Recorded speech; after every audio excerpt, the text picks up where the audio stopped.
И пару слов о спорте. Соревнования по вольной борьбе и хапсагаю прошли в Зырянке Верхнеколымского района. Турнир посвятили заслуженному работнику физической культуры республики Игорю Кудрявцеву. О том, кто стал обладателем кубка, расскажет Наталья Ломанова.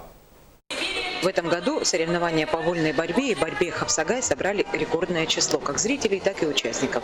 Показать свою силу, ловкость и выносливость приехали школьники из всех 6 населенных пунктов района, всего 52 человека. Вольная борьба – самый массовый вид спорта не только в республике, но и на Верхней Колыме. Я занимаюсь борьбой, потому что мне нравится. Хочу стать как Виктор Лебедев. Хочу победить в этих соревнованиях, полететь в Якутск, тоже победить. Хочу достичь больших высот, как Виктор Емельевич.